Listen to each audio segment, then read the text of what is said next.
जय श्री कृष्णा दोस्तों। उनकी पढ़ाई के लिए आपने अपने सपनों को टाल दिया, उनके भविष्य के लिए आज को कुर्बान कर दिया। दिन उनके थे, रातें उनकी चिंता की थी और वर्षों बीत गए।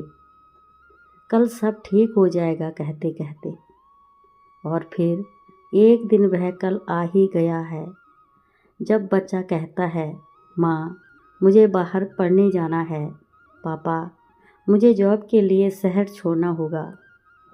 आप मुस्कुरा देते हैं, हौसला देते हैं, पीठ थपथपाते हैं और भीतर एक पूरा आंगन सूना हो जाता है।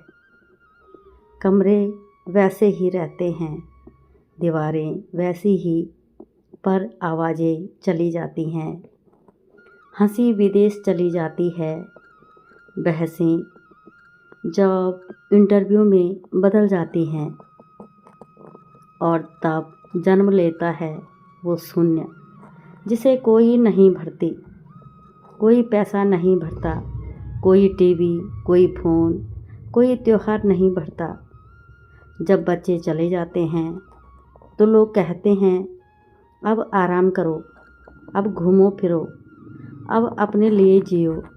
पर सच यह है, मन खाली हो चुका होता है, और खाली मन आराम से नहीं भरता, वह उद्देश्य से भरता है। यह खालीपन डिप्रेशन क्यों बनता है? आखिर क्यों? क्योंकि वर्षों तक आपकी पहचान सिर्फ यही रही, मैं किसी का पिता हूँ, मैं किसी की माँ हूँ। आपने खुद को इंसान से पहले अभिभावक बना लिया, और जब भूमिका चली जाती है तो सवाल उठता है, अब मैं कौन हूँ?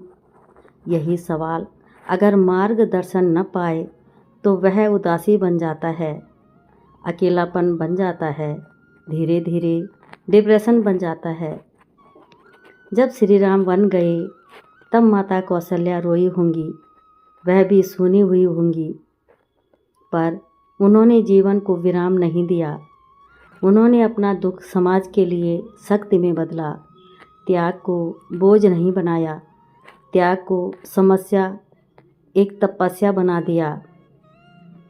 खालीपन को तपस्या कैसे बनाया जाए, इसके लिए हमें ये सब चीज़ें करनी चाहिए। पहला, जो दिया था उसके आगे दो।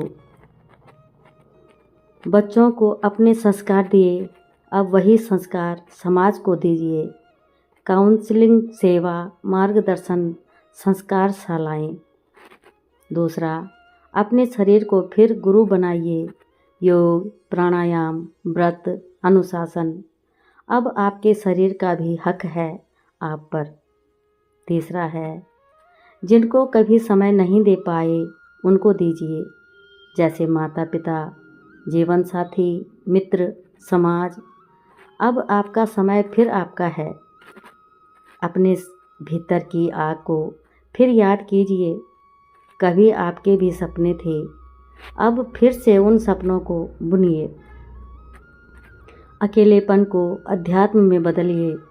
भजन, श्री राम नाम, हनुमान चालीसा, गीता, रामायण, अब ये सिर्फ ग्रंथ नहीं, आपकी चिकित्सा बनेंगे।